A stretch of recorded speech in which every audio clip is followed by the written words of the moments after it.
আসসালামু আলাইকুম। কেমন আছেন সবাই? আশা করি আল্লাহর রহমতে যে যেখানে আছেন সুস্থ আছেন, ভালো আছেন। আমরাও অনেক ভালো আছি। তো এটা আপনাদের আঞ্চলিক ভাষায় কি বলে জানাবেন। আমরা তো কচুর ফুল বলে থাকি, এটা কচু গাছেই হয়।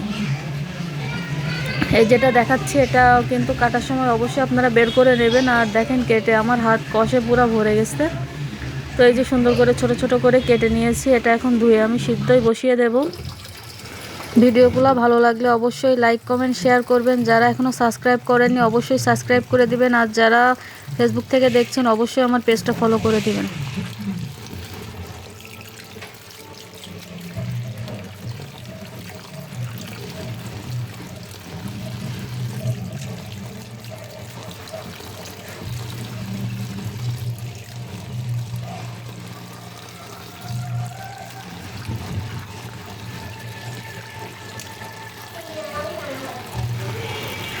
তো ধুয়ে নিলাম সুন্দর করে। আর এই যে আমি পানির মধ্যে চিংড়ি মাছ, হলুদ, কাঁচামরিচ, রসুন, বাদবাকি মশলা সব দিয়ে পানিটা একটু ফুটিয়ে নিয়ে তারপরে এই যে কচুর ফুলগুলো দিয়ে দিচ্ছি।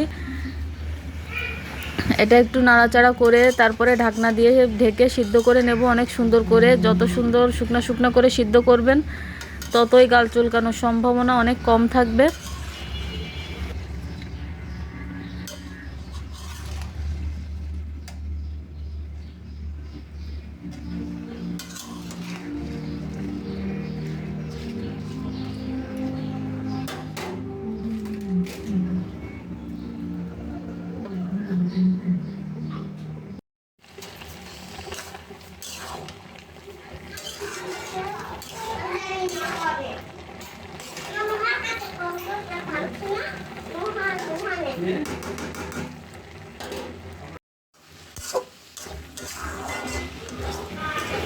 তো এই যে এটা অলমোস্ট শুকনা শুকনা হয়ে এসেছে।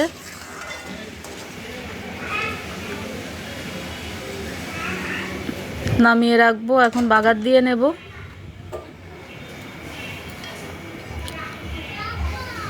তো এই যে প্যান বসিয়ে দিলাম, আর প্যানটাতে আমি একটু আগে কিন্তু ডিম ভেজেছি, আপনারা আবার খারাপভাবে নেবেন না। তো এটার মধ্যে আমি বাগার দিয়ে নেব।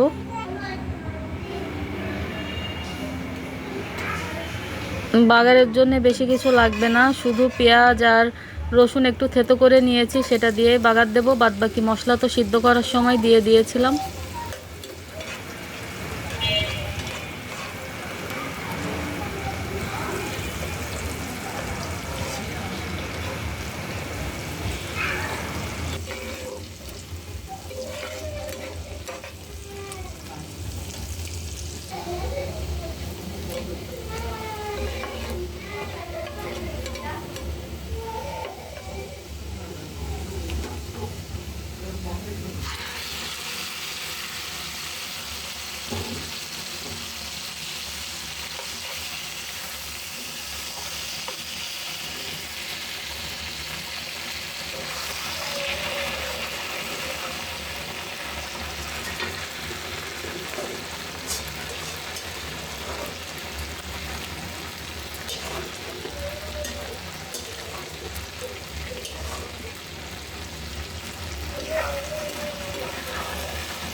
তো এই যে সুন্দর করে ভাজা ভাজা করে নিয়েছি, দেখুন তলাটা লাল লাল হয়ে আসছে।